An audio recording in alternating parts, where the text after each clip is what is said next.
As the sun slowly sank toward the horizon, a boy named Marco reached the edge of a village. His journey had been long. His body was tired. His clothes were torn and stained with mud, and a broken old bag hung from his shoulder. To anyone watching, it was clear. Marco arrived with nothing. Behind him was the road he survived. Ahead of him stood a place that looked peaceful. But Marco did not yet know whether this village would become his shelter, or another place that would turn him away. The village looked peaceful. Clean streets, stone houses, quiet air. But the moment Marco stepped inside, something changed. Eyes followed him. Some stared without speaking. Some whispered behind closed doors. No one asked where he came from. No one asked why he was alone. They saw his torn clothes. They saw the dirt on his skin. And in their silence, they decided who he was. Marco felt their judgment. Not through words, but through the way. The village turned cold around him. Some people whispered.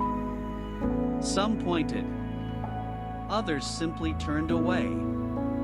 Marco did not argue. He did not shout. He stood there, holding his broken bag, carrying their judgment in silence. Then, a stone hit the ground near his feet. Another followed. Not meant to wound him, but to tell him he did not belong. Fear filled Marco's eyes. And finally, he ran. He ran through the village streets, tears falling as he fled, clutching the only thing he owned. In a place filled with people, Marco had never felt so alone. Marco ran until the village disappeared behind him, until the shouting faded, until the stones stopped falling. At the edge of the land, he found an old tree, standing alone, just like him. Marco sat beneath it, his chest rising and falling, tears still clinging to his face.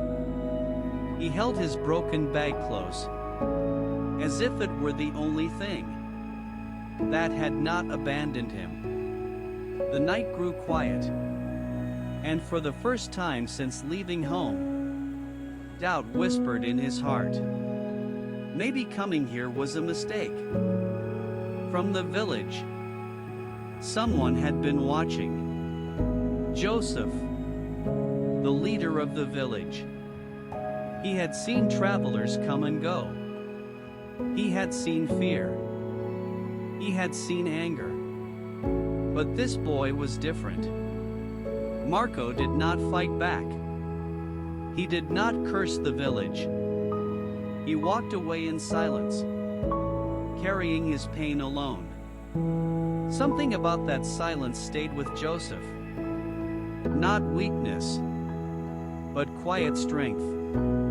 And for the first time that night, Joseph chose not to look away. Joseph's eyes fell on the bag. It was old, torn, almost falling apart.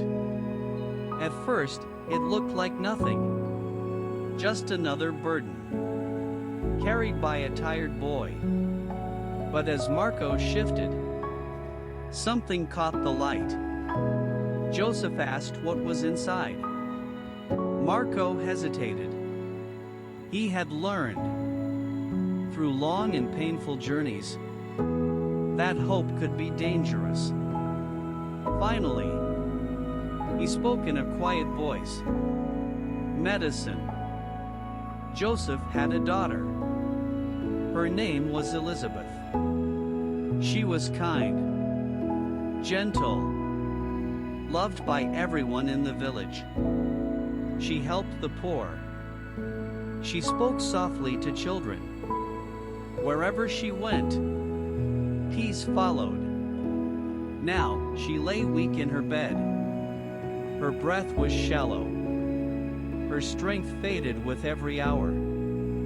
Doctors had come. Promises had been made. And slowly, hope began to disappear. As Joseph sat beside her, the leader of the village was no longer a leader. He was only a father, afraid of losing his child. Marco stood beside the bed, his hands trembling as he opened his broken bag. Not because he doubted what he carried, but because he knew how fragile hope could be. Joseph watched closely, his heart heavy with fear and desperation. Marco took the medicine from the bag, the only thing he had protected.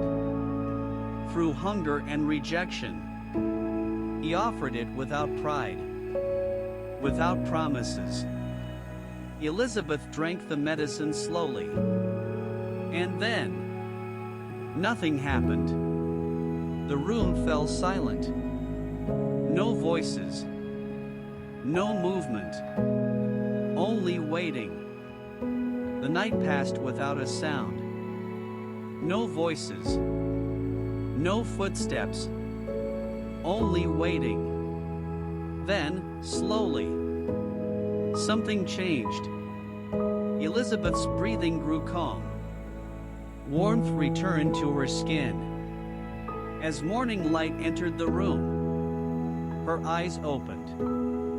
She looked around and smiled. Not a strong smile, a quiet one. And in that fragile moment, Joseph felt it for the first time. Hope. By morning, the village was no longer the same. Word spread quietly, not with celebration, but with reflection. Some felt relief. Others felt shame. Joseph stood before Marco, not as a leader, not as a judge, but as a father. He thanked him, not for his power, not for a miracle, but for his courage to help a village that had turned him away. Marco said little. He did not ask for praise.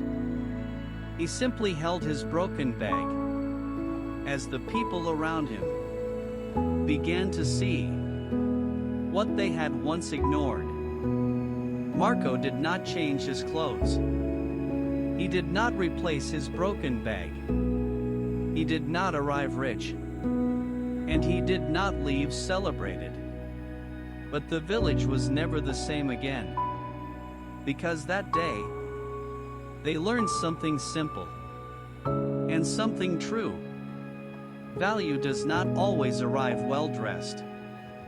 Kindness does not always look strong. And sometimes, the people the world pushes away are the ones carrying exactly what it needs most.